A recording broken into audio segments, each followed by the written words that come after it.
It wasn't long ago that Bethesda was looked at as one of the few remaining truly great third-party publishers in the industry. Their insistence on crafting bespoke, single-player, narrative-driven games free of microtransactions, even as most other publishers moved toward delivering multiplayer games or live service titles that were designed to be monetized, made them a darling of the industry. But things have changed drastically in the last year. Multiple less-than-stellar releases, countless PR disasters, and a string of poor decisions has led to what has been the quickest turnaround in a company's public opinion in this industry in many years. Now, as far as the masses are concerned, Bethesda has become just another giant corporation that cares about nothing but revenue. But things aren't unsalvageable for them. They can still turn this around. Nintendo managed to come back from the abysmal failure of the Wii U. Sony managed to steer the ship into steady waters after the turbulent first few years of the PS3. And Ubisoft managed to correct their course after starting this generation on the wrong foot. And Bethesda too can come back from this slump. To do that, though, they're going to have to be very careful about how they proceed going forward. Now, we don't pretend to be experts on how to run mega corporations, but it seems that there are a few key things Bethesda needs to do to make sure it can get itself back on track. And sure, some of these might be easier said than done, well, all of them even. But we feel these should be non-negotiable goals for Bethesda if they are going to restore the faith of the masses in themselves. Let's begin with the most obvious big step for them. Redeem Fallout. Fallout's had a rocky few years this side of 2010. When Bethesda acquired the franchise and steered it into a completely new direction with Fallout 3, there were certainly many who felt that they were missing the point of what made the series so good. But there was no denying that it was, all said and done, a generation-defining experience. Its glowing praise and bevy of awards were ample evidence of that. Fallout 4, though, was a step in the wrong direction. It pared back the RPG elements and simplified the choice and consequence mechanics, while the story it told was not without its issues. All three of those things are, as any series fan would tell you, critical to Fallout's success. Still, Fallout 4 was an enjoyable, solid game, and by all means, at the time, most people believed that Bethesda would take players' feedback into account and make improvements in the future. But then came Fallout 76. We all know how that turned out. Now, we're not going to trash on the game and talk about how it was and continues to be a complete mess, because honestly, it's been said enough. But Fallout 76's devastating failure and the not insignificant discontent with Fallout 4 have combined to make a massive dent in the series' reputation. That is something Bethesda needs to set its sights on fixing. Bring Fallout back to its roots and reintroduce all the things that we loved about it. Given that Bethesda game studios already have their next two big projects in the pipeline with Starfield and The Elder Scrolls 6, it stands to reason that it's going to be many, many years before we see Fallout 5. But whenever it does come out, it needs to be a home run, or else it might not be able to recover from the damage that Fallout 76 did. Speaking of Fallout 76. Fix Fallout 76. Making sure that Fallout 5 is excellent should be a clear goal for Bethesda, but there's still more work that they can do before that happens that might help with fixing the Fallout brand. Fallout 76 might have had an awful launch, but impossible enough, it might still be a game that can be brought back from the dead. If Bethesda are to be believed, Fallout 76 has somehow managed to retain a sizable and dedicated player base in spite of all of the bad press surrounding it. That's a miracle in and of itself. One only need look at Anthem to see how quickly most people drop a disappointing live service game, and it's a miracle that Bethesda needs to leverage to the best of its ability. The upcoming Wastelanders update is exactly the kind of stuff it needs to do. It's disappointing that it got delayed, but that's the sort of content we all want from our Fallout game, with those bevy of dialogue options that seem to be taking cues from Fallout 3 instead of 4, those NPCs that gave us all ample reason to engage with the world and do all of the quests, and those deep RPG mechanics that had us hooked for countless hours. So Wastelanders needs to be good, and it needs to be the first of many such content updates for Fallout 76. And you know what? Fix the damn game, Bethesda. Actually fix the game.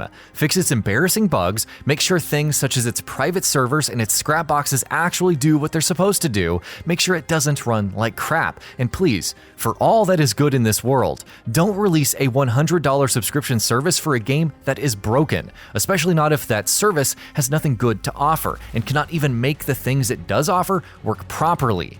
Seriously, who thought that was a good idea? Make sure Starfield is good.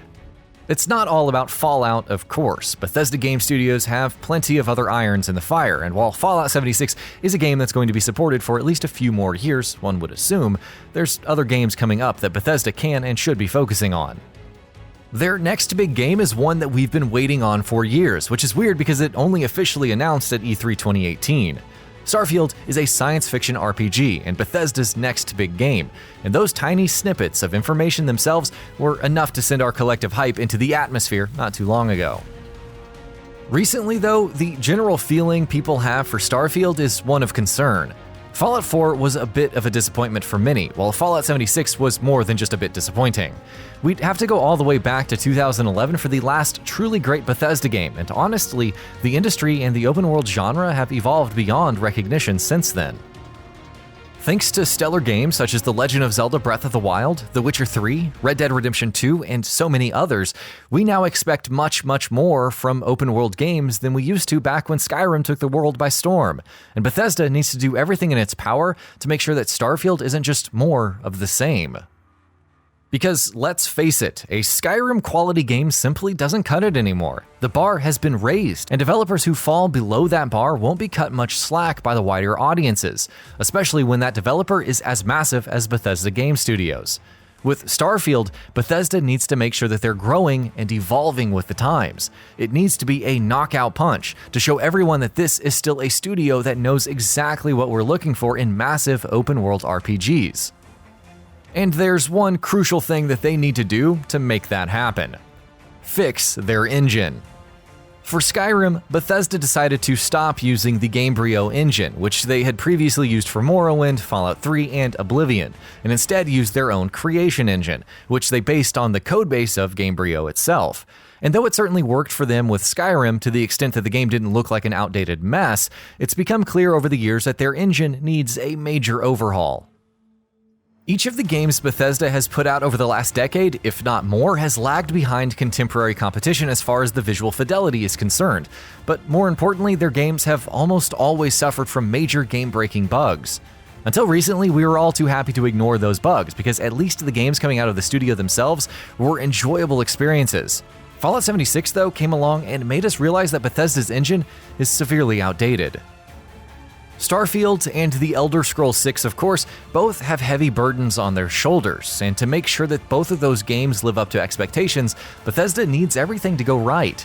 And that means that they need to live up to a certain standard in the visuals department. More importantly, they need to be free of a bevy of bugs and glitches that have become synonymous with Bethesda games over the years. Because, as we discussed earlier, our expectations from open-world games are now much loftier than they've ever been. Look at the likes of Red Dead Redemption 2 or Horizon Zero Dawn, both of which are massive open-world titles that display stunningly beautiful visuals on a consistent basis, and rarely ever suffer from any bugs. That's the standard that open-world games are held up to now, and anything less than that for Starfield and The Elder Scrolls 6 simply won't be good enough. Quit it with the aggressive monetization.